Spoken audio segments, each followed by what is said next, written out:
मन में आता है, जो अरविंद केजरीवाल भारत में राजनीति में ये कह के आए कि किसी पे आरोप लगे तो इस्तीफा दे दो,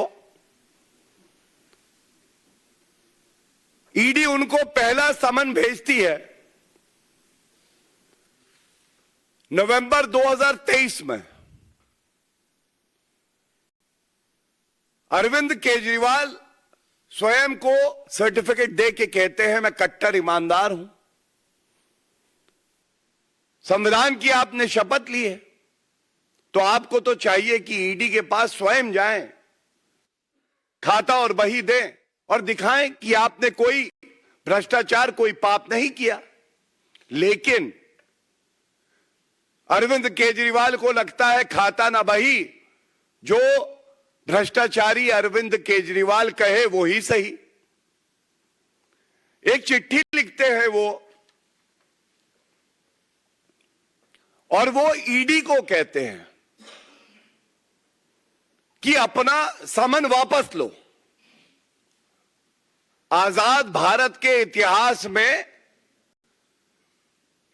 ऐसा कभी नहीं हुआ होगा कि किसी ने जांच एजेंसी को कहा हो कि मैं तुम्हें आदेश देता हूं। भ्रष्टाचारी पापी अरविंद केजरीवाल ईडी को कहता है कि समन वापस लो। अच्छा, इसके साथ वो ये भी लिखते हैं कि अभी 5 प्रदेशों में विधानसभा चुनाव हैं और मैं बहुत बड़ा नेता हूं, स्टार कैंपेनर हूं, इसलिए मैं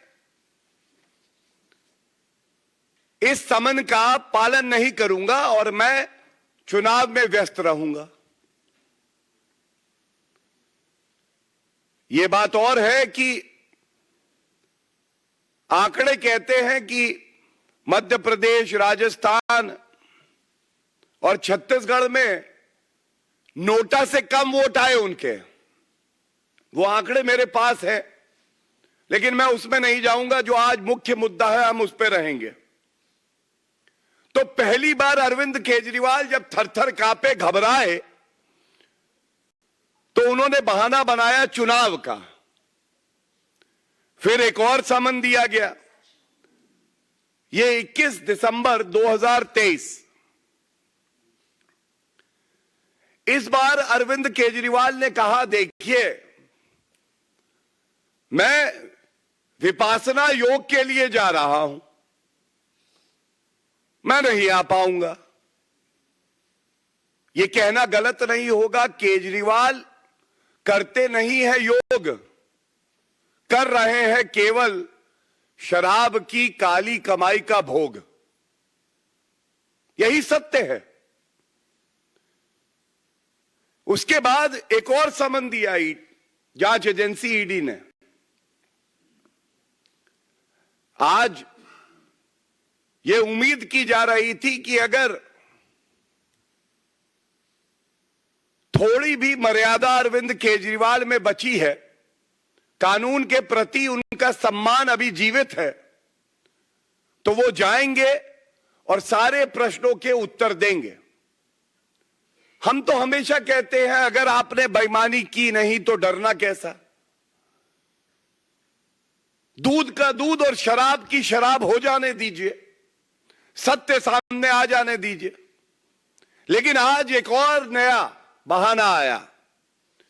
लोकसभा चुनाव है, इसलिए हमें परेशान किया जा रहा है। नहीं अरविंद केजरीवाल जी, एक बात आप भी जान लीजिए, जनता ये जान चुकी है आप कट्टर बेईमान हैं, पहला। दूसरा, जनता ये जानती है कि आप ही घोटाले के किंगपिन हैं। तीसरा, आप थरथर कांप रहे हैं क्योंकि आप जानते हैं जो बात हमने हमेशा इस मंच से कही है, जैसे जैसे जुड़ रही है कड़ी,